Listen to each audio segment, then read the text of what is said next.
Welcome to the North vs. South podcast, where we discuss video games, technology, TV and films. This is the fourth and final episode where we are putting the James Bond films into a tier list. We do apologise about the massive gap between episodes. I've moved house.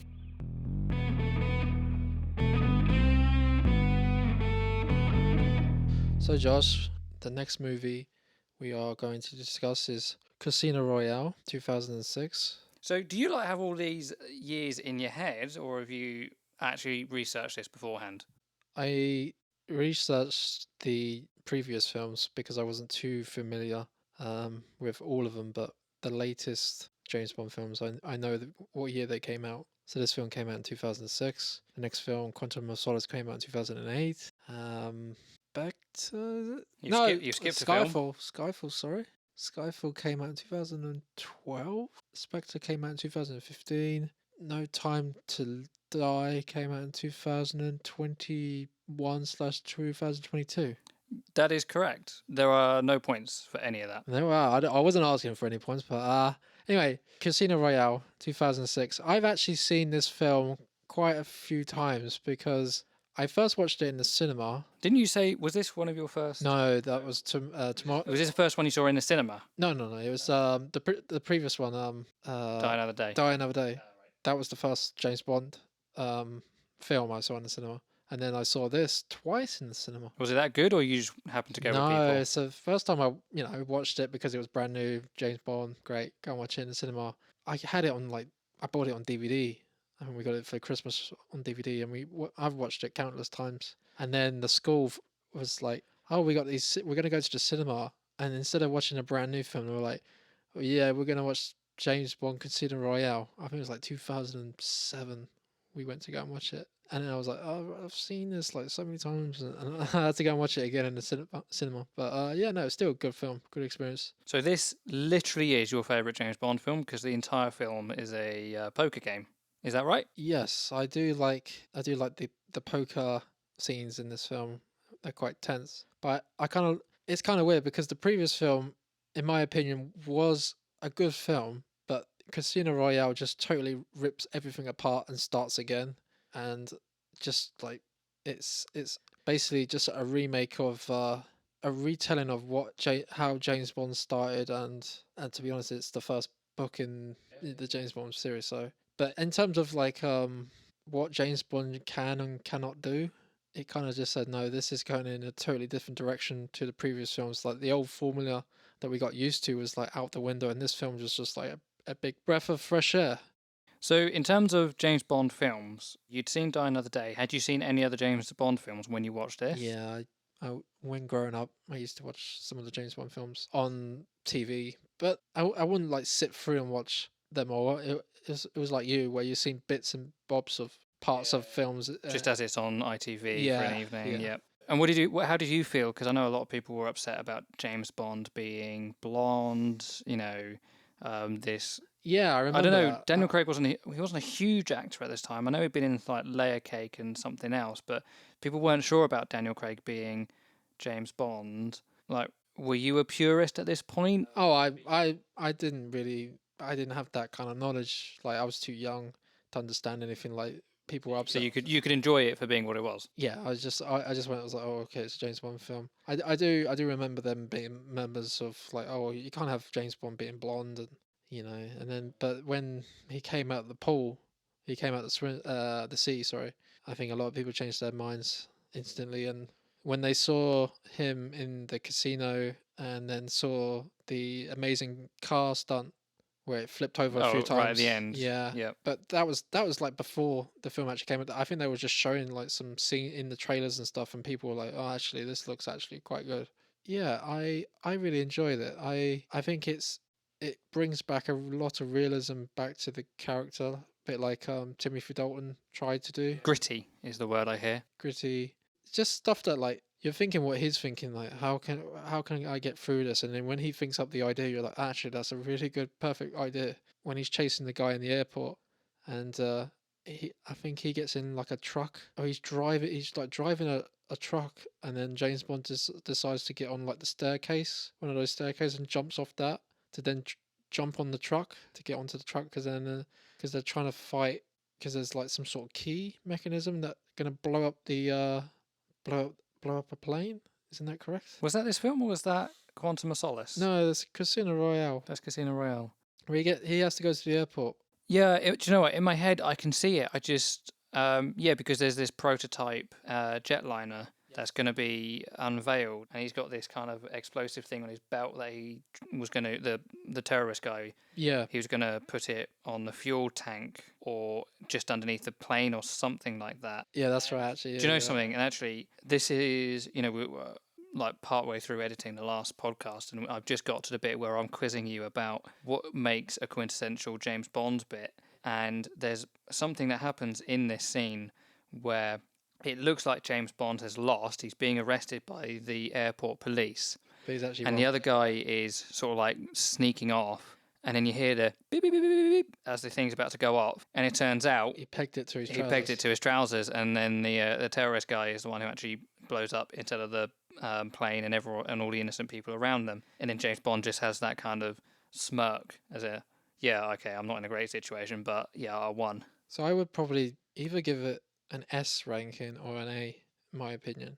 Like, it's one of the... If you had to watch that film, say, oh, okay, we're going to watch it, I wouldn't be disappointed. I'd be like, yeah, great, it's a good film. But some of the other films in the previous films where if they said, oh, you have to watch this, I'd be like, do I really have to?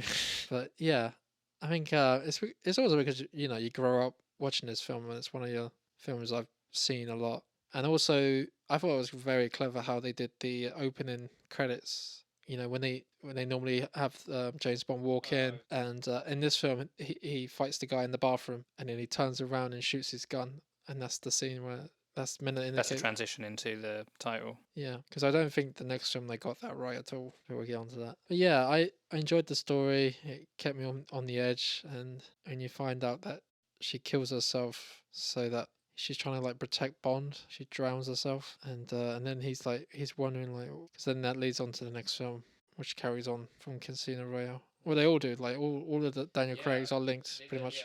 It's basically one long story, really. Yeah.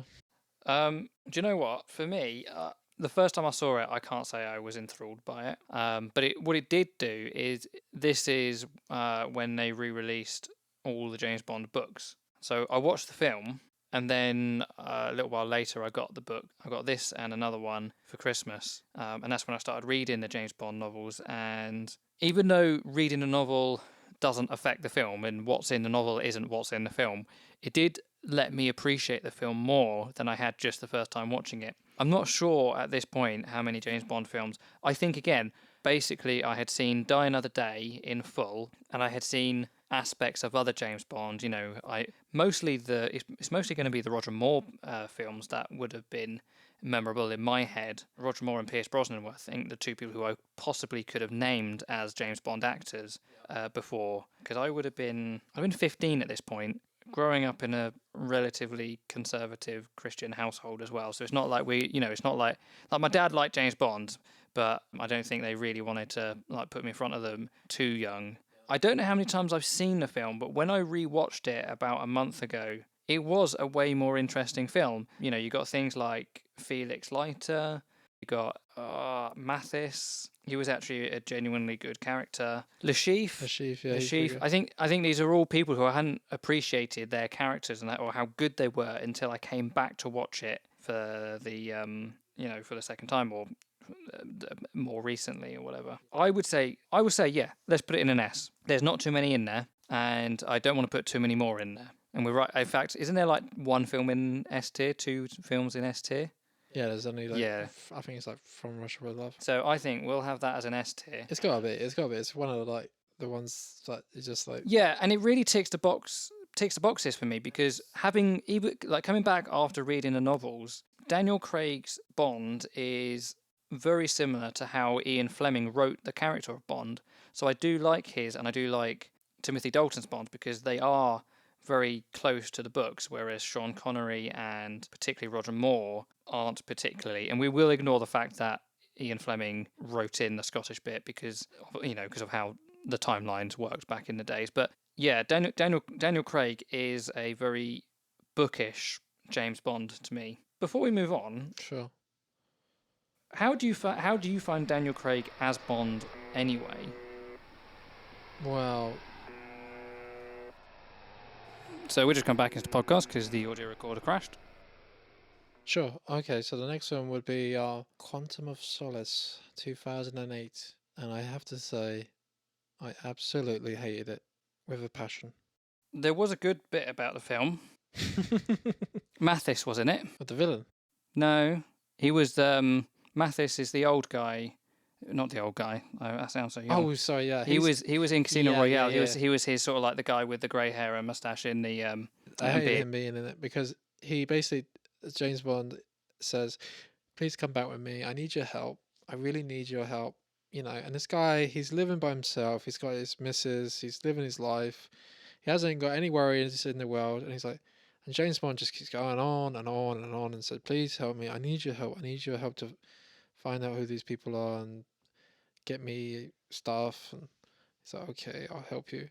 And then he ends up getting like stabbed or shot. I can't remember. He ends up getting killed. And then they just stuff him in the boot of a car. And you're just like, what? Yeah. What a waste. That's the downside, is that he dies and then they don't do anything. They're just they like, oh, he's dead. unceremoniously they do deal with it. Like she says, is that what you do to your friends?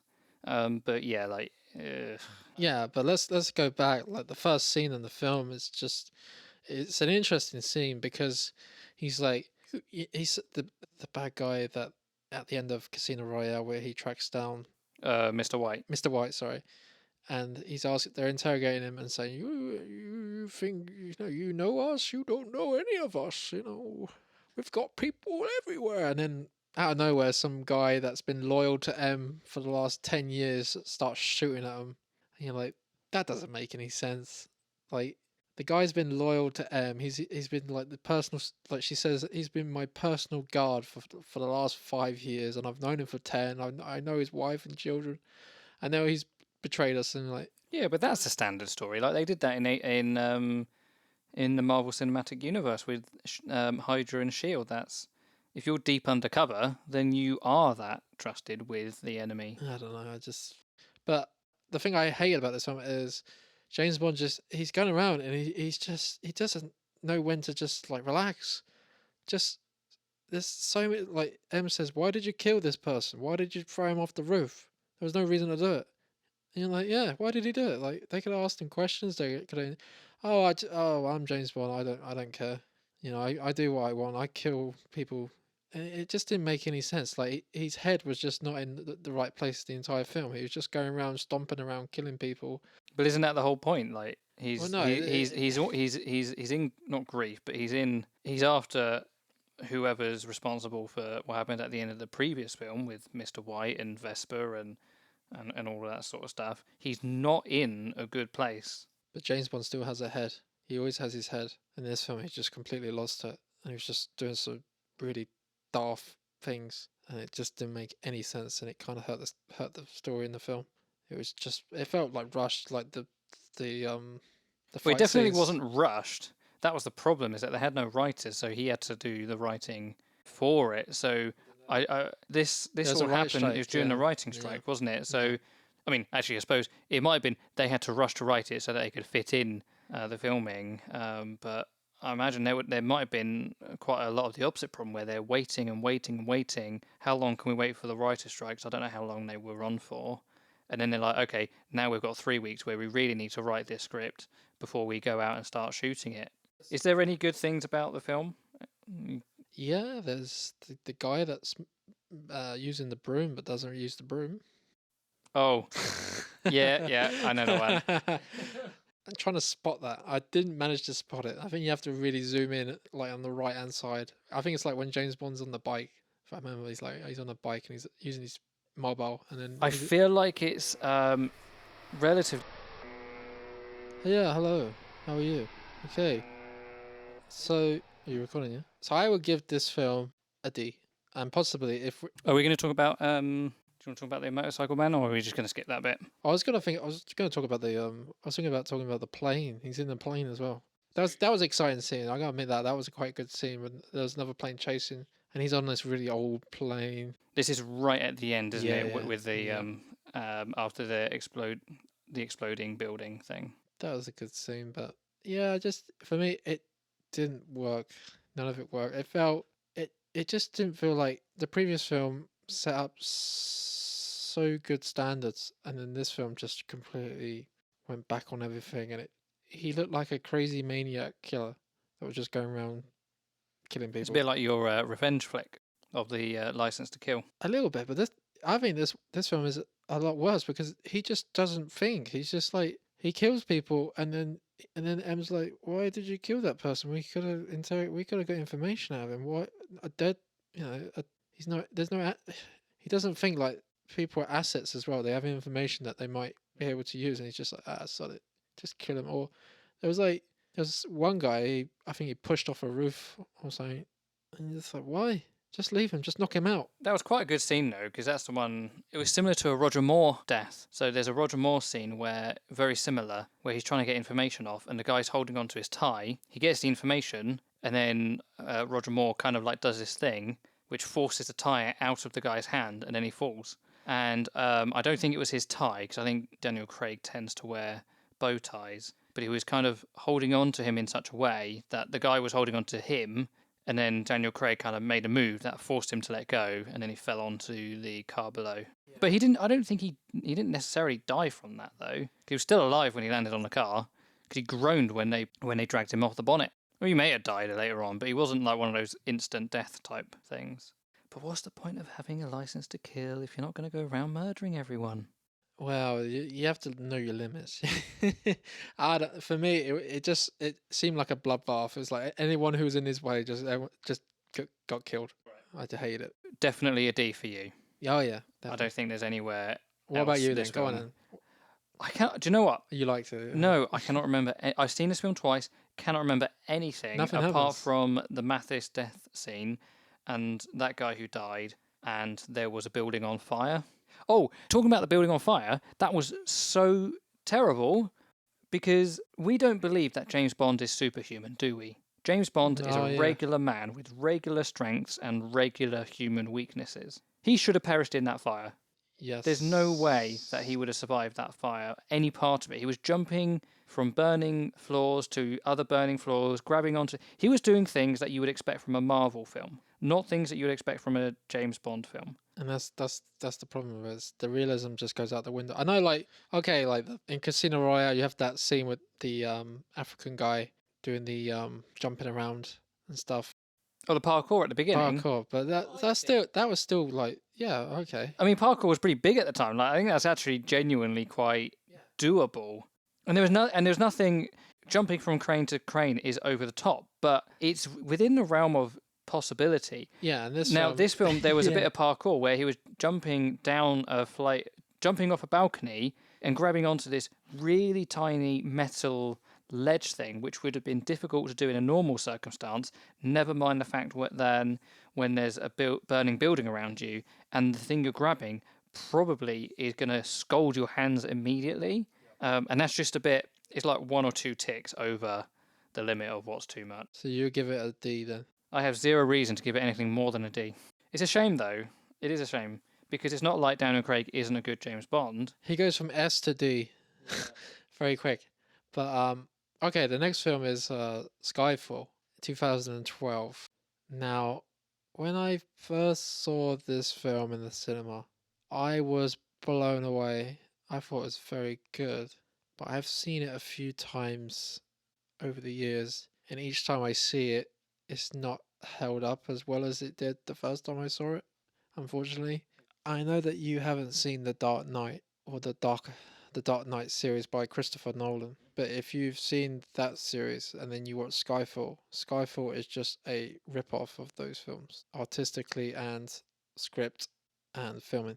Because the best scene that indicates this is when the bad guy in Skyfall, I forgot his name, he manages to escape from his little cell. He goes in the underground, and then he tries to go and kill M, and then he basically he's had this plan for like years and years and years, and he has some explosives set to detonate at a specific point when Bond is there, and then the train comes along, so he blows it up, and then the train comes along and heads and smashes right into the like where they are, and then he just climbs up the ladder. But all of that, all that like tenseness, comes from the Dark Knight, like, or especially the Dark Knight, where you have someone who is absolutely crazy and has Yeah, elements of like the Joker. he's basically the Joker. This guy, he has like things planned and GPS signal lost. What the hell is that? sorry, what You the still got a sat nav on? didn't realize. Okay, sorry. No, yeah. So basically, it just feels like the same story where you have the Joker going around creating mayhem in Gotham, and then this guy's creating mayhem in London, and he knows. Joker doesn't really know the people like this guy does because he knows and he used to be an agent that worked for the Secret Service, and he was basically given away to like the Chinese or some Asian country, I think Korea or China, and he took there's like that tablet, isn't there, that the little Cyanide. cyanide, and it basically didn't kill him; it just destroyed his teeth. His face. Pretty much it. To me, it's too. What I'm trying to say is it's too familiar to the other films that are coming out at that time. It kind of sort of like, okay, that was a massive hit, so we got to do something quite similar. So instead of it being an original film, it takes a lot of elements from the Batman series. But I know you haven't seen that, so you can't really comment. But if you did see it and then you watched Skyfall, you would say, okay, I understand what you're saying. And I know enough about Batman. You know, I know it's a dark, grimy shot film. Obviously I know who the Joker is, so I can kind of see that now. You say that, I can kind of see that in the character. But in the whole film, because like this is almost a film of two parts, because you got the pre-Scotland bit, and then you got the Scotland bit, and even the Scotland bit, was in Scotland, so it's very dark, very cinematography, art-esque. Some nice long shots of the house from a distance, and it's almost like a Top Gear filter, and then a lot of the fighting scenes later on are happening at night, so it's kind of got a similarity to Batman or Gotham or something like that, in that sense. What do you think about the second half of the film, like the whole bit that's then taken part in Scotland? Oh, it's fine. It's fine. Does that fit in with a James Bond film? That's the thing. Not really. It does feel like it's from another series. And I also didn't understand it. He's like, okay, they're after you. Let's go and take you and let's hide you somewhere. And pretty much he only takes he goes there and then he meets his old buddy friend that looked after him as a kid. And he's like, have you got any guns? And he's like, no. And he's like, have you got a gun? He's like, yeah, I've got this double barrel shotgun and I got dynamite. Like, why didn't you bring any guns? It's not that it wasn't a bad plan, it just wasn't planned. Yeah. It's like, okay, I get what you're doing. You're trying to go off the grid. But why did you leave a breadcrumb for him to follow you if you haven't got something to ambush with at the other end? Like, there's only so much that DB5 can do, and they kind of ran out of what the car could do pretty early on. And everything else after that... Where they took from the people that they killed coming in first. Yeah, exactly. Guns. So, yeah, it's a bit silly. I'll say the same thing I've said before. I think I've said it before. I don't like James Bond with a semi-auto or an automatic weapon. And I think that was always my biggest problem, because I think Daniel Craig's James Bond always preferred like a little Uzi or something like that over a single shot Walter PPK or his Beretta. So whenever... I know it's like, okay, you're just picking up a gun to use it because you're just picking up off a dead body, but it didn't feel right seeing that. But yeah, like he should have taken more with him. I know there's like very little time to plan, but if you've got little time to plan, why are you going to Scotland? Because the guy arrived on a helicopter. He clearly had no trouble in getting there. It's not like it's inhospitable or anything like that. Well, it kind of doesn't make any sense how he... I don't know what the plan was. Like, where was the bread? I don't understand where was the breadcrumbs for him to find where they were in Scotland.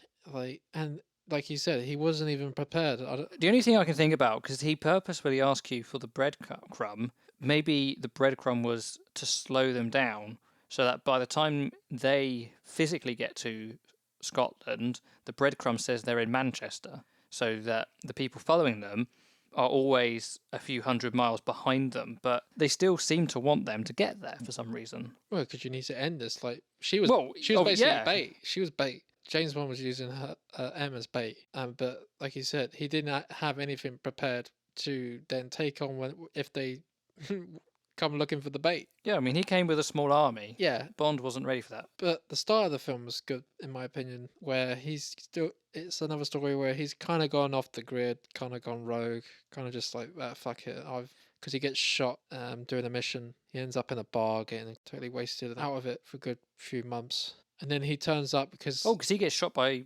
Moneypenny, doesn't he, off the train? Yeah. He gets shot by Moneypenny. But he comes back after there's been an explosion at the MI6 headquarters. So he knows that, like, they need him. And that's a like great scene where he's like, he doesn't say it. M says it. It's like, you've come back because you know that we haven't got anyone else, and you're the person that might be able to do something. And it was good when he's trying to like pass the tests, when they give him all those tests, and then she's like, oh, you've passed barely, but in fact he's actually failed quite badly, and she held it from everyone because she just trusts her instincts on it. And but then she's being queried by other people, that new guy, Mallory, and like, you're just doing this because you have pride and you have too much faith in Bonds. You need to actually see sense. So those kinds of interactions and stories were the most compelling part of the film. And then it basically just leads to the Dark Knight. But it's not. I wouldn't say that's a bad thing. I think a lot of films at the time did copy.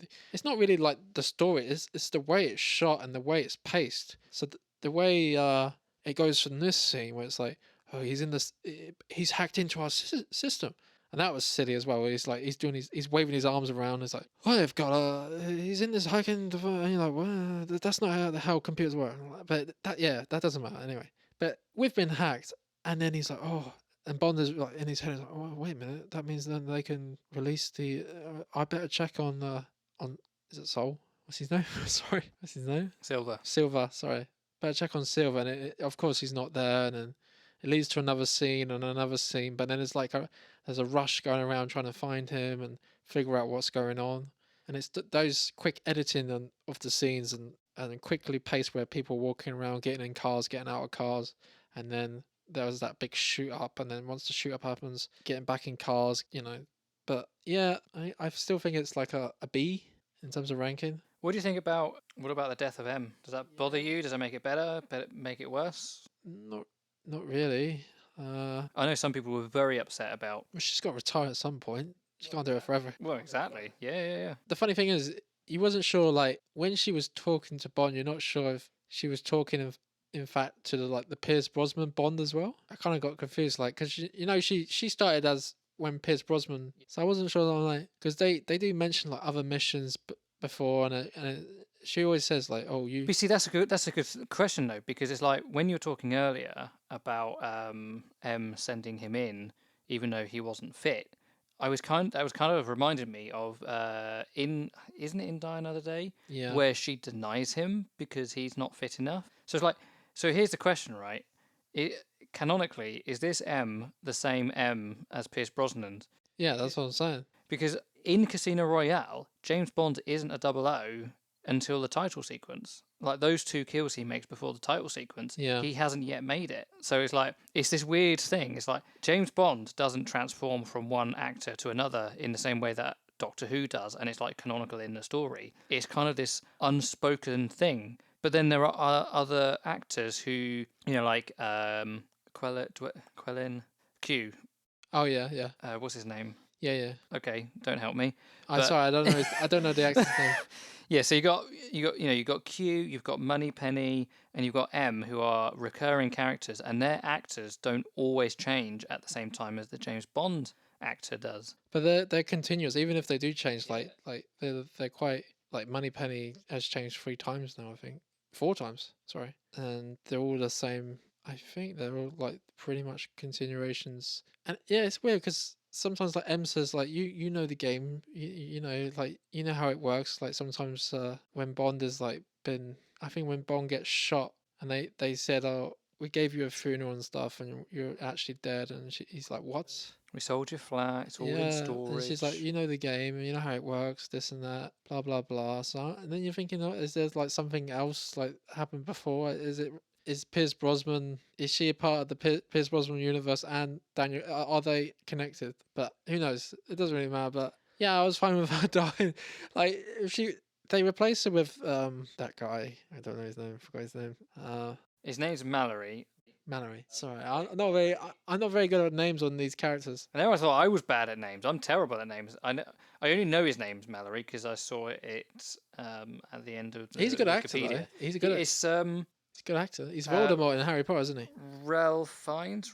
Yes. He's a good actor in Harry Potter. And he's a good actor in these James Bond films. But basically, he becomes M, and then they have the same structure as when Sean Connery and Roger Moore. His office, M's office, in those films, it's the exact same. He's way more like old school than Judi Dench's M was. Judi Dench was like 90s, 90s to yeah. 2000s, whereas like glass offices, that kind of stuff. Whereas Mallory's M, Ralph Fiennes' M, is way more. Who was the original M? Bernard Lee. It's way Must be, yeah, I don't know. way more that sort of like old British sort of library aesthetic and all that kind of stuff. Is this new M actually the old M? Does it, like, are they trying to say like because Casino Royale is like the first film in the series and it's continue on?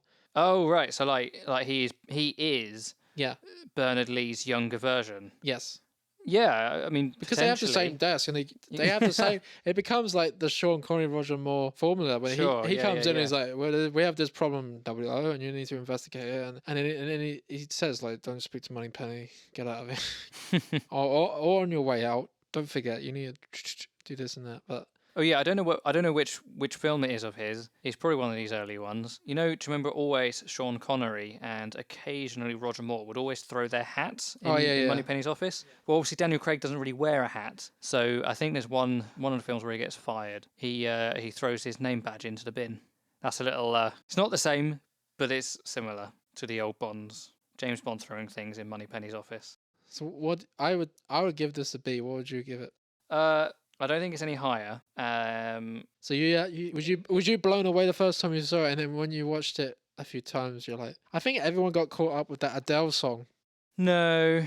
Yeah, I think they did. I think everyone's like, oh, well, everyone else may have. So what I liked about the film was the Scottish part. Who doesn't love Scotland, Highlands? That is supposed to be James Bond's home, his childhood home, where he grew up. Again, I'm going to call back to it. I've read the novels. That's not how I pictured it in my head. I'm pretty sure it was written with more woods, like along the driveway and everything. But that wouldn't make for great cinematic shots. And obviously, you film in a house that you can find. Yeah, and blow up. And blow up. I mean, it might not have been a real house. It might have been a house that they built to blow up. But so I like that aspect, even though it wasn't quite canon in my head. I liked, who doesn't like the DB5 being used to its full potential, even if it did get destroyed at the end. That was great. It was a good film. I don't think it was a great film. There were some good aspects to it. The bit where they escape London in that court, that's probably the best. That's probably James Bond at his best in this film. He's using a single shot pistol, doing clever stuff like shooting the fire extinguishers for cover. That's where James Bond is being his fully trained self, where he's using his mind, not just his talent. He's using his mind to kind of solve things. When he basically kidnaps M, I think as the camera pans down as M's getting in the car, he's already in the car, but it's still just as funny when she's like, what's going on? And it's like, oh, it's you, sort of thing. And you can kind of see how she settles in with that 100% like trust in him, and she's like not that she's ever scared, but she's not worried. Well, she's just had some guy pull up. That's another thing where he gets in the courtroom, he points the gun at M, and like, do it, just do it. Doesn't do it, and that's always these films' flaws where they have a chance to just do what they actually want to do. Yeah, but then the second half of the film wouldn't exist, Tommy. Like, what? Well, there you go. Do you want to watch the film, or do you want exactly that? Like, the amount of TV and films I've seen where it's like, if you did one thing differently here, the whole situation wouldn't have happened, but then we'd have nothing to watch. Exactly, but the writers got themselves and started like, well, what he basically, like, you could put a better something together. It's like he couldn't actually get to M. Like, M was crowded away, people were shooting at him, so he couldn't get a shot away. But literally, he's like a few yards away, and he's got a gun pointing at her head, and he doesn't shoot, and he just walks off and starts shooting. Yeah. And you're like, what's going on? Why didn't he like that? He wanted to get revenge. It was, yeah. But anyway, it's still a good film. I recommend watching it. It's not the best Daniel Craig film, but It's a solid B. A solid B. Okay. I mean, there's no such thing as a solid or a high B. It's just a B. It's a B. It has to be a B. So the next film is Spectre 2015. So in my head, I don't want to give too much away. Well, I'm not giving anything away because I said this in the No Time to Die podcast. In my head, Daniel Craig's films are almost like a W. Good, bad, good, bad, good. You didn't like the last one. Oh, No Time to There's Die. only 5 films. So it's like, I have to like this one, you're saying. you don't have to like this one. I don't like this film. I don't like it. I wouldn't say I don't like it. I think it's okay. I don't think it's a D, but I don't think it's anything. It's not going to be a B. It's probably a C, in my opinion. It has some scenes where it's typical James Bond bullshit. Like, I think I must have said this on the podcast for No Time to Die. There's a scene where he's on a train, and if you're a wrestling fan, you know Oh, with Batista? Batista, and he shows up on the train, and they literally smash up the whole train by having a massive fight. The original films, they had fights on trains, but they only had them in their little cabin, and no one else on that train Got affected by it. got affected. They didn't know anything like what was going on. They were just like big loud noises, whatever. In this film, they destroy like a whole carriage, and there's people, there's staff, and they're like, "What the hell's going on?" The thing is, it wasn't even, so the character's name is Mr. Hinks. It wasn't even him that was doing it. It was James Bond who basically ripped the back end of a train off with a excavator. So it's not just the bad guys that are doing it. It's the good ones as well. Basically, he has this fight, and everything's like got destroyed. People are like, "What the hell's going on?" And the next scene, he starts having sex, starts having a love scene, and it doesn't make any. What is going on? You've just destroyed a whole train, half of a train, and there's people around, and then he's making it like. Don't you think you should be asking like people call the police, stop the train? The train just continues on, and then nothing really gets like, oh, that's okay. You just go back to your cabin and have sex. It doesn't make any sense. That's just one scene, like really bad scene in my opinion. But there's still some good scenes. The opening scene when he's in the carnival, that's the one where he is dressed up, isn't he? He has like a The mask. skeleton suit? Yeah, that was stupid. That was stupid. That was the same level as him having the clown in Octopussy. Did he have face paint on as well? I thought it was just a skeleton suit. Yeah, he had the skeleton suit. But no, I'm not saying he had the same sort of. But I'm actually going to counter that because Go on. it's not quite the same, because when he was a clown in Octopussy, he was one of the only clowns there. Now he is dressed up, and whether he's got the white paint on his face or not, I can't remember. No, I don't think he does. It's just. I think it's just I think it might just be the suit, but yeah, that's actually a camouflage, just blend in, because there's literally 10,000 people there all wearing the same thing. So if he was wearing his normal stuff, he'd stick out like a sore thumb. Would James Bond need that? He hasn't needed that before. Well, he needed it for that particular section. He takes it off a minute, they go back to the hotel room, then he quickly changes into his normal garb, and then he's off again with his semi-automatic weapon that I don't think he should have. Because the whole helicopter scene, that was in his normal stuff. It was only that very first scene where he met the girl and they're going up the elevator. Lift. I don't know where that came from. He's going up the lift. He's only wearing that for like 20 seconds of the film. You're reading too much into it. And I'm the one who didn't like the clown. I love the clown. Leave the clown alone. I still think back to that. I'm like, yeah, that was really stupid when it's like, sir, there's a bomb in there. I wouldn't have minded if he was wearing a clown outfit. It was the face paint. All right, but back to the film where so it's basically they show Spectre. So they finally revealed that Spectre, like in the original James Bond films, where they have like a organization of rank. They have number 1, number 5, number 6, and it was quite neat to see that. And you see Blofeld, and then he reveals that we finally understand that he's actually half brothers with James Bond. Wait, what? Isn't he? He's like, didn't they get raised with the same parent? I don't remember this. Really? No. I don't remember it being a thing. That doesn't mean it didn't. That just might mean I missed it. They did mention something about, and that's when they, in No Time to Die, the DNA, and then she tries to. I don't think they really touched on it very well. Oh no, what am I saying? Sorry, it's so Mr. White gets killed. Mr. White dies of thallium. Yeah, he shoots himself. He shoots himself with Bond's gun at the end, but he was already dying when Bond finds him and speaks to him. He points him towards his daughter, says keep her safe. Yeah. So he does that, probably kind of exposes her to Spectre anyway, because she was probably hiding quite well. I'm kind of reading up, trying to read about this guy. So Bond is tortured. I'll tell you why I missed it. So it is in there. No, I don't know if it's in there, Okay. because it's in the bit where they drill into his head, Oh yeah. and I yeah. skipped that scene. Okay. I watched it the first time. I skipped it the second time. There was no way I was watching that. And also, similarly, very, very, very, very similar to this film, but a very completely different film. There's a Formula One film with Chris Hemsworth. I can't remember what it's called, but it's from like 2013. Yeah, I know. And they drill holes in his visor so that because it's raining on the track, so that the humidity can escape. But they're drilling like 3 centimeters from his eyeballs. And I was like, what the fuck are you doing? You might blind him. Anyway, it was very similar. Small needles being inserted into bodies where they shouldn't be. But so it says Bond is tortured as Oberhauser discusses their shared history. Yes. After Bond was orphaned, Oberhauser's father, Hannes, became his temporary guardian. So it sounds, jealous of his father's affection for Bond, he killed his father, staged his own death, and adopted the name Blofeld, and then went on to form Spectre and target Bond. That's pretty much it. And he's been behind a lot of the stuff that's been tragic in James Bond's life, such as Vesper and M, and Yeah, he was so all on. behind it. Yep.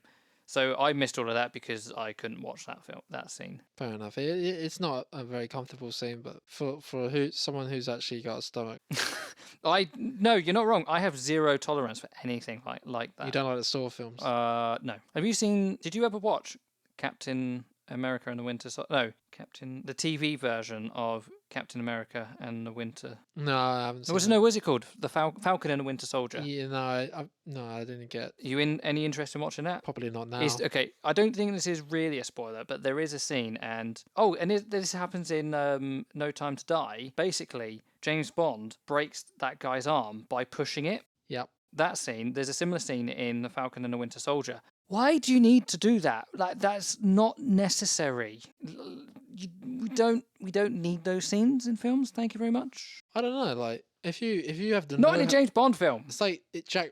Do you know about Jack Reacher? I've not seen Jack Reacher. The closest I've seen is like the Bourne films. I've not seen anything. Basically, Jack Reacher knows all that stuff, and he takes like someone's arm and he just snaps it. And why not? Like, if you know that martial art and you're able to, Because these are like James Bond are almost family friendly films. no, they shouldn't. No, I think, but they always have been, sort of. That's the Roger Moore. I know it is, but they kind of are. Like, okay, there are they have love scenes, but they're not sex scenes. So they're not so bad that you couldn't watch them with other people. I wouldn't feel uncomfortable watching those films like with my parents or Jen's parents or anything like that. So then suddenly having this scene where you're drilling into someone's neck, it's just a bit too much. Was his neck or was his head? I can't remember. I don't know. I didn't see You it. didn't see it. But what I mean is, like, they can do it in the film, but they don't have to show the detail. So it's like, I had no problem with the torture scene in Casino Royale because they don't focus on it. You know what's happening, but they don't focus on it. If they shot this film in such a way that you're not focusing in, zooming in, as this is going into his eyeball or wherever it goes in his face or I don't know where it is. Is it his head? Is it neck? I don't know. I think it was his head. Okay. I don't to make need him forget, like, on his brain, so he forgets. Yeah. I don't need to know the detail of a drill going into someone's head. I don't So you went off mind. screen and him just like going. I don't mind the camera being 2 meters behind him and James Bond is on the chair in silhouette and you can see the robotic arm approaching his head and you can hear him shout. Yeah. That's fine. What I don't want is the camera like half a foot away, perfectly zoomed, perfectly focused in on the drill bit. Like that's where it is for me. For me, like, I think this day and age, like, the average film goer has probably seen a lot worse. But it's a difference between, like, okay, this guy's got a broken bone. Are you going to show the bone itself or not? It's that kind of thing. It's like, I don't mind that someone breaks their bones, broken their leg in a film. But I don't want to see the bone sticking out of the skin. Like, that's a different level of film, really. If I remember correctly, I don't even think blood even came out. I don't think they even showed blood coming out of it. Like, if that was real. I don't think there would be blood. Really? What? So sticking a needle in your head? Well, yeah, exactly. It's in the head, isn't it? It's like the brain or something. I don't know. I don't know. I don't want to know, like you said. But I'm not a medical expert. I don't know.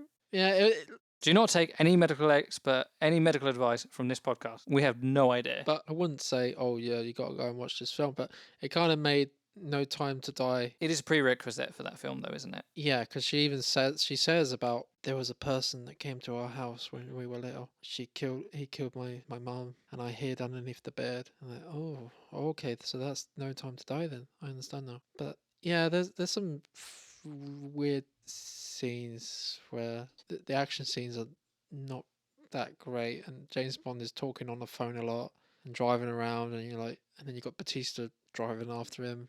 So, what do you think about Batista, apart from the train scene? Did you like his henchman? He's basically Jaws, but just someone Jaws didn't really do too much. Like I don't think he killed anyone. This guy killed some. He does kill people. He bit someone's neck. I think the first time you see him, he kills someone. He does actually. Sorry, but this Batista guy takes this guy's eyes out, And then kills him. then kills him as well. It'd have been. It was mercy. That It was was- merciful. But Again, that was another scene that I was like, no, That was just stupid in my opinion. Like the way he took his eyes out and then just snapped his neck. It looked like a cartoon. The whole thing just looked stupid. It was meant to be like make you feel like really tensed up and like really scared, but it kind of just backfired and made you think, oh, this is just stupid. This whole thing. I mean, they're all in this room and he says, oh, number 5, you've really messed up. Who you can't. You need to take this person, blah blah, down. Who's gonna do it? He wants to step up, and then he comes along and takes the person who's failed and kills him. Oh yeah, what about this whole other subplot about Nine Eyes? The whole thing where there was Adam Scott who was trying to take out MI6 and become yeah, that this was sort of silly. like super spy. So he's working with Blofeld as well. Hmm. That was just silly. That story didn't need to. You could cut everything out from that story and it wouldn't change the film, really, would it? Yeah, you didn't need it at all. Didn't make any Like- sense. You know, Adam Scott. Is it Adam Scott? I think it's Adam Scott. He played it really well. I think he was Moriarty in Sherlock. He played the part really well, but I just don't think it was really a necessary plot point. I think the most part, I suppose the thing it served is it kind of helped you get on board with Mallory as M, Yeah, which, to be fair, it did work. Like, he's a good actor. he's a really good, he's a good actor, but he's also really good as M. I suppose for all the, like I said in the previous one, when Judi Dench was killed, so many people were like, we don't want anyone but Judi Dench. So they bring in Renel Fiennes and they give him something more to do than Bernard Lee would ever have done. But And she's in this film. I mean, she had a pre-recorded tape. Yeah, that was stupid in my opinion. It's like, Bond, I need you to go and find this person and I need you to go and kill him. End of the tape. You want me to go and kill someone? Why? How come? What has he done? Would that stand up in court? No answers. Like you don't. You just get a tape saying, "Go and investigate this guy," and actually, go and investigate the guy, but also kill him. So he's like, you made up his mind. Like, and he's like, "Yep, yes, ma'am." Beyond the great. That was stupid. And another stupid thing, they did the old Q thing again. I hate it. Where James Bond's telling Q, is like, "I'm going away. Don't tell M where I am." Oh, this is the one where he bullies him into give. The smart blood takes half an hour to take effect. Yeah, all that. 12 hours, make it 72. Yeah, and then doesn't James Bond just like he goes off completely off the grid, but then Q finds him. He's like, "How the hell did you find me?" He's like, "Well, I'm a hacker. I can do anything." And you have the silly scene. No, he doesn't go off the grid. Doesn't he? No, Q always knows where he is. He lies to M about where James Bond is. He turns up though. Yeah, he does turn up because he knows where Bond is. He always did know where Bond is. He just didn't tell the truth to M. But he didn't need to turn up. I'm not saying he needed to turn up. I'm saying he always knew where James Bond was. I think he turned up so that M would stop asking him questions as to where James Bond was and why the smart blood wasn't working. No, he says you need to come back. Oh, yeah, maybe that. He said, I think he finally revealed like to M, I fucked up. And he go, you better go and get him back then. So he goes and finds him, and then he's like, you need to come back. M's pissed off with you, and I'm gonna lose my job. So please come back. I'm gonna lose my house, my mortgage, His cats. and my cats. And then he gets dragged into like a fight thingy because the bad guys show up. Like James Bond shows up and he has that silly interview thing for, I don't know, be healthy or got no insurance or something. And he's telling them, I know your dad, and the people are going to come after you. And she's like, go away, I don't need your help. But then after that, the bad guys show up, and then James Bond tries to go after the bad guys, and Q gets dragged into it. It all seems a bit convenient. It's definitely just a C. It's not anything worse. It's not anything better. Yeah, I would have at most put it, not that I think it would have deserved it, but at most it would have been on par with Skyfall. I think there is some... Skyfall's a better film, definitely. There's a lot more better scenes in Skyfall, especially the start. Yeah, I think there are some good bits in Spectre, but I think Skyfall had more of it, despite being a slightly different film from the rest of them. And we already discussed No Time to Die, so there's not really any point discussing that. I think the last film... We still talk about it a little bit, because not everyone's listened to all of our podcasts. Well, generally, I found No Time to Die to be a pleasantly good film. There wasn't anything I didn't like in the film. It's better than Spectre. Has some good action scenes. Has Aston Martin DB5, DB9 at the start with the shooting up the bad guys. The villain is probably the weakest part of the film because he's not really in it too much. Yeah, he kind of we said in the podcast. Rami Malek does do well. He needed more. Yeah, but he still does well with what he's got. He's quite he's not really he's kind of like scaled back, but by scaling him back by him being very quiet and him like talking very softly spoken makes him seem like more devious person. And then they kind of like, if you watch Spectre and then watch No Time to Die, it kind of like makes more sense. Blofeld, and because I watched No Time to Die, I was like, who's this character? I couldn't remember that was Blofeld or anything. I was just like, ugh. Yeah. I mean, yeah, so I had the same sort of things where I was watching this film and there was obviously so many links to Spectre, a film which I'd only seen once and was struggling to remember. It's like, I know who you are, but I don't know who you are. I know who this woman is, but I don't know who you are. Oh, it's this woman who apparently he may or may not have had a child with, but I don't really remember who you are because Vesper Lind is dead and I can't. And I was like, oh yeah, there was that psychiatrist lady. Yeah. I think this film's biggest weakness is the prevalence of knowledge you need coming in. No other James Bond film really requires you to know anything about James Bond to just be able to watch it and enjoy it. Yeah. Every film is standalone, whereas this is almost a part two. Yes. Definitely. Because it's the same Bond girl. He's basically married to this girl now. Pretty much. But yeah, I'd probably give it a C+. A C plus. You know, it's difficult. It's better than Spectre, but does it really deserve a B? I'm not so sure. It's got some good action scenes. It has that annoying lady that keeps saying, "Can I please have Bond's ranking?" Just shut up. Who cares? That's not what happens. It is. It's not what you are misremembering. I'm not. She's like, Can I have his title? But she already has his title. She is 007. No, she asked for it. She got it, and then she gives it back because she's like, okay, you can have your 007 status back, James Bond. All right. She was a very annoying character in my opinion. But yeah, one thing I will say is that my dad has missed out on this film because I kept saying to him, this film's on Amazon Prime in 4K HDR.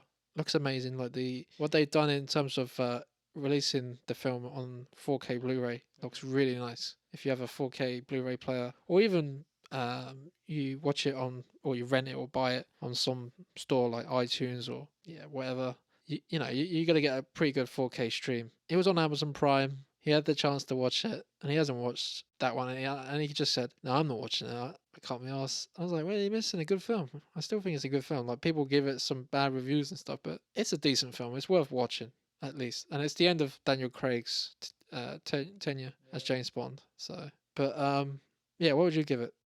B, C, A, F. You wouldn't give it an F. No, for me, I think it brings back a lot of classic elements of James Bond. Yes. So things like the big bass, where yeah, because his name was Lucifer, wasn't it? Lucifer. So Lucifer's base was like this grand plant-growing concrete jungle on an island because he was growing these poisonous gardens and this sort of like nanobot. No, the nanobot was stolen from MI6. He just had this poisonous. All those people were doing that weird thing in the water, and then one of them fell in and died and everything. And that kind of harkens back to Sean Connery and Roger Moore, the kind of big boss lair where there's hundreds of workers just doing their job. They're not evil people. They're not even bad people. They're just probably unfortunate people who need work and they've found work and sending money home or whatever. Because actually, when the female 007 kills that guy and throws him into the water and they see him get eaten like a piranha, all the people around him are shocked and they run out of the water as if they've never seen that happen before. So I can't imagine that they are particularly guilty of anything other than working for someone who's a bit crooked. Yeah. So, because it's difficult, I want to say maybe this film should be an A because there's so many good elements like that it brings in. But at the same time, like things that we've said, it is essentially a part 2, which is unlike any other James Bond film in the past. So, and James Bond dies at the end. Spoilers. And it's like, James Bond doesn't have to die for the actor to change. So why does he die at the end? Does it make you feel good? Does it make you feel bad? Does it make you feel nothing? Because they were like, this is the end of Daniel Craig's tale. Yeah, but they didn't kill off Brosnan. They didn't kill off Roger Moore. That's what I'm saying. It's not a requirement for James Bond character when they do Roger a Moore went to the change. retirement home. The only one who retired was Q when he was replaced by John Cleese. Well, he wasn't actually technically. I think they was suggesting that he was going to be Training his replacement. Yeah. And it that was unfortunate, like we said in the previous podcasts, where unfortunately he passed away.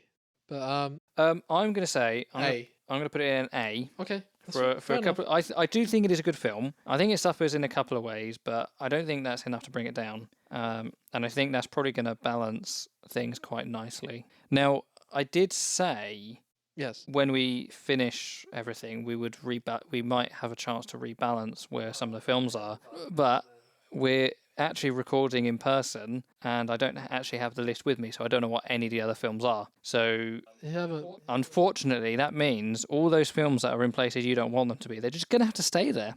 That's fine. Yeah, I'm so sorry about that. What I'm trying to say is, have we actually finished all the films? Yes, we have. Have we? That's Bond 26. That's the last James Bond film. Excuse me, what about Never Say Never Again? Right, I watched 20 minutes of that film. Okay. It was awful. Get out. I couldn't. No, you can't get out. I just couldn't. Yeah, you get out. Get out of my house. No, what do you mean? It was awful. I just couldn't. Okay. I'm sorry, but one of the things I had was at the beginning the special effects seemed to be broken, but it turned out it was a training exercise and they were probably firing blanks as opposed to real guns. Of course. But I was watching it and I was like, it was uncomfortable to watch. Really? Yeah, Sean Connery was way too old. He was not James Bond in that film. I couldn't see him as James Bond. He was an old man. He wasn't an old man. He was an older man, but he still was. He played James Bond worse than. You have to keep watching it. Did you get to the part where he played the game? I watched the first half an hour-ish, and then I kind of skipped around, and I could see when he was at the that centre, that respite centre, and they bring the people in. Oh yeah, yeah. So in the first one where he gets put on that rack. Yeah. So he's at that place.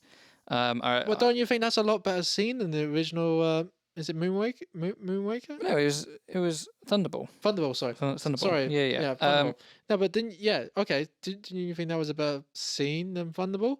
Like, what would you rather have? Some guy coming in and turning up the how fast that machine goes, where it goes up and down and stretching his arms and legs, or would you rather have a big massive fight in the actual clinic where he's beating the guy up? The guy is he looks older, but he fights still like James Bond. He's still got that 60s 70s kind of fighting where he's beating a guy up and he's using his intelligence to outwit the guy, because he electrocutes that guy, I think, if I remember. No, he stole that from Goldfinger then. Did they electrocute him in this? Did you see that scene? I didn't see that bit, no.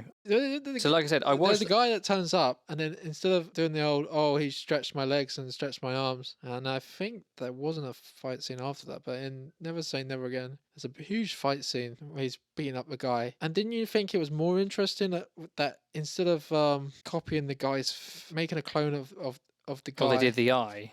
They did the eye instead, and they were like, and that was more plausible. Like, they were messing about with the guy's eye, and they were like, and the woman was literally torturing him, smacking him around, and you felt really bad for I saw him. the eye bit. I don't remember the beating the ever-living crap out of him. And then he manages to launch the... Obviously not. I just couldn't. I didn't find it enjoyable to watch. Not even the sharks. He gets in the scene. No. Did you see that bit when he's in the shark? Realistically, I saw up to the bit where he met, I presume, M and everyone. So you got the first scene and then the second scene. So the first scene is a training scene. The second scene is probably him talking to M and the chief of staff in the office. Yeah, yeah. And at that point, I was just like, I just don't enjoy this. And I started skipping around the film and just trying to find bits that looked familiar. But I didn't watch the rest of the film. I just could not enjoy it. You didn't like Rowan Atkinson in the film? I Mr. didn't Bean. see him in the film. He's in it twice. That really wouldn't have fit if he was in there. You didn't like oh, I forgot her name now. She's quite she's in Batman, the original 1989 Batman. The Bond girl in this is quite nice looking. But okay, you didn't like it. You probably thought it's not really a Bond film, but in my opinion, it's. I went in with an open mind. Yeah. Literally, no, honestly. Yeah. I sat down. I said, right, I'll watch this. I got my notebook out. I was going to write notes. I had a beer with me. Legitimately, I was going to sit down and watch it, and I just could not enjoy it. Well, it was violent. You were just like, shit, I can't watch this. Like, I may have had a prejudice. Yeah. I think you I did. can't help that. I just cannot. Yeah. But I did try my best to watch it, and I just couldn't. I did enjoy Casino Royale, though. That was a good film. Oh, God, please. I haven't seen it, but I've seen some scenes. And it's terrible. No, I've not seen it either. I've seen. I watched the Q scene with all the gadgets. It felt more like a spoof than an actual James Bond film. It's just random people, and then the problem with that film is they've admitted like the people that were included in the film, they want more lines than other people, and they're fighting each other to have more screen time, and it's just a mess. And one person wants this written for him, another person wants that written, and then this director, because they had like three directors, they're all different, three different directors directing the film, and they're all directing different portions of the film. It just doesn't. That sounds like a really bad idea. Yeah. Well, there you go. That's why it's such a bad film. It's just all over the place. Like one of them's like, this is a comedy, this is this, and this is this. But Never Say Never Again. So where are you going to rank it? It's not going on the list, but where would you rank it? I give it an A. You give it an A. Honestly, I know people think it's probably the worst or medium, but it's the same story of Thunderball, but it's a better version of Thunderball. And even the end. Did you not even watch the ending? Just to compare the difference between Thunderball's ending, where he's on a boat, and in Never Say Never Again, he goes underground, underwater, and he's like, there's like a tomb underwater, and they have the bombs. Oh, I there. may have seen that. I may have. Yeah. And then he goes and takes the bombs, and the villain. Like, did you not enjoy the villain? The guy with the white hair. He was a very good villain. His acting and he was very like straight to the point, set in stone, like. And you can tell, like, he was manipulating loads of people. You just couldn't get over the fact that Sean Connery looked old. No, that's not. In this film, you could see his tattoo, and I never noticed that before. In the other James Bond films, he has like a navy tattoo on his arm. Maybe they'd covered it. Oh, they did with makeup or something. I never saw it, but in Never Say Never Again, it's very clear. I think they were just like, whatever, just leave it. No, it's not just that that Connery was too old. It's just it didn't feel like James Bond. But the thing is, he was at the time. I think he was 2 years younger than Roger Moore. The film came out at the same time as Octopussy. Well, Roger Moore obviously played James Bond better at those ages. Like, so you think Octopussy? Oh crap! Sorry, Octopussy. The thing is, you haven't seen it. I haven't seen it to say yay or nay. I'm just, but I can say. Okay, what about let's talk about the opening but shot. In Octopussy, Roger Moore was James Bond. In Never Say Never, it was difficult. It was just difficult. The opening shot is where everyone just switches off instantly, like the music. No, I knew that was going to be different, so I let that. And that really, it was. Did you enjoy it, or just like, yeah, that's what it is? It is what it is. Okay. I basically got to the bit where the bit that really pushed it off was when he was talking to M and the other people in that office, and I'm like, who are all these people? I don't know who any of them are. I'm assuming one of them is M, but M does not stand out in this. M is a younger man in this version. Right, but what I mean is, like, M has no presence in this scene. He had loads of presence throughout the film. He's quite an arsehole to Bond. No, but what I mean is, like, there's 4 people in this scene currently. I know who one of them is. I should know who all of them are. I should know the order and the rank of these people because it's MI6. You've got the big boss, you've got the chief of staff, I presume, you've got James Bond, and you've got some other person in this scene. I think there was 3 at least. There might have been 4. Maybe there's more. I don't know. Yeah. But I should have been able to tell who was who without them saying who they were or what their rank was. I should have been able to tell just by the way they kind of behaved, and it was I just couldn't tell. Well, I mean, if you kept watching, he basically becomes an arsehole. Right. To Bond. But I didn't. And he's just like, I think they're cranking up the fact that Sean Connery's old, and he's like, I can't wait for you to retire or just die, pretty much. Because you're like a dinosaur of the old ways, and that's kind of been done before, and then later on it gets done. But yeah, for me, it's I enjoyed it. I wouldn't say it's an S, but it has a very good villain, and it has Sean Connery back. And I didn't notice too much. Like, yeah, I think if you're in that mindset of like, you see Roger Moore and you see the women that he's with in the James Bond films, and then you see Sean Connery in this film, it kind of just doesn't really take effect in your head. But if you didn't have Roger Moore and you just had Sean Connery at this age you would be like, yeah, he's too old. But then you could say the same for Roger Moore, who's 2 years older. And in my opinion, Sean Connery gives a better performance as James Bond in Never Say Never Again than in Octopussy. But that's all I got to say. Like, maybe one day you might give it another chance and might find something in there you like. It. But at least you tried. That's the main thing. I tried, and that's all the time I'm willing to put aside to it. Fair enough. Because it's 2 hours. It's like, if I know I'm not going to enjoy it, I'm not going to force myself through it. And it's a really, really nice, like, did you know the bad Bond girl, there's like the bad villain girl, she's really hot in this. And you're like, whoa. And anyway, I liked it, but it seems like, who knows? Maybe there will be someone out there in the comments who agrees with me and says, yeah, I agree with Tommy.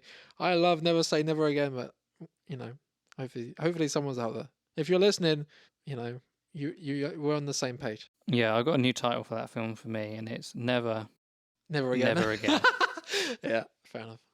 Thank you for listening to this episode of North vs South. You should be able to find the tier list linked in the YouTube description below or in the show notes of the podcast app you are using. Please feel free to like and subscribe to us on YouTube, comment below, or follow and subscribe to us in your favourite podcast app of choice. Goodbye.